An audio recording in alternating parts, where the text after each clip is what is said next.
और ये रहा हमारा नेक्स्ट क्वेश्चन। सवाल क्या है कि a force F is given by, देखिए एक फोर्स का फॉर्मूला दिया गया है और यहां पर क्या बोला गया है,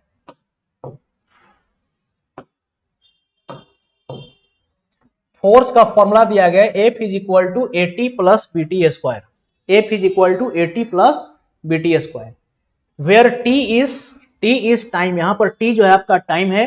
तो आपसे पूछा गया है कि the dimension of A and B are, तब A और B की डायमेंशन क्या होगी ये बतलाइए। तो देखिए यहां पर आपको यूज करना है प्रिंसिपल ऑफ होमोजेनिटी। क्या यूज करना है?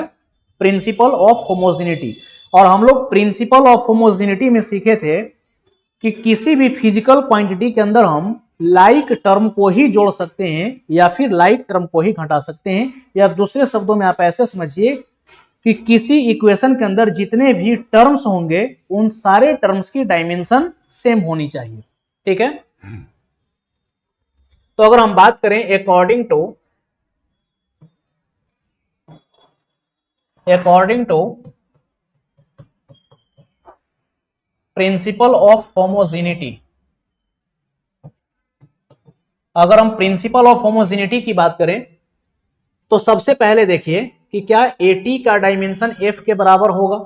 तो A इज इक्वल टू आप लिखेंगे F अपॉन T। F आपका फोर्स है तो फोर्स का डायमेंशन MLT-2 और T आपका T है तो A का डायमेंशन हो गया MLT-3, MLT-3। तो पहले A है तो इधर पहले A को हम देखेंगे तो MLT-3 ये मिल गया, बाकी और कोई ऑप्शन नहीं मिला, यानी कि ऑप्शन ए से ही एग्जाम में अगर प्रश्न आते हैं तो हम इससे आगे नहीं बढ़ेंगे, समय को भी ध्यान में रखना है।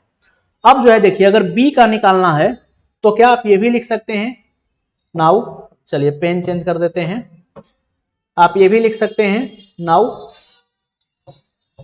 BT square is equal to F, चूंकि BT स्क्वायर का भी डायमेंशन वही होगा जो डायमेंशन फोर्स का होगा।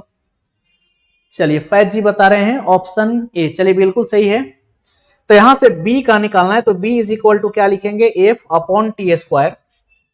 तो फोर्स का डायमेंशन MLT-2 और नीचे है T⁻², तो ये क्या हो जाएगा, तो MLT⁻⁻4। तो अगर इसके हिसाब से भी देखिएगा तो B का भी देखिए सही है MLT-4, यानी कि option 1 is the right answer. तो इस प्रश्न का जो ऑप्शन ए है ये बिल्कुल सही है।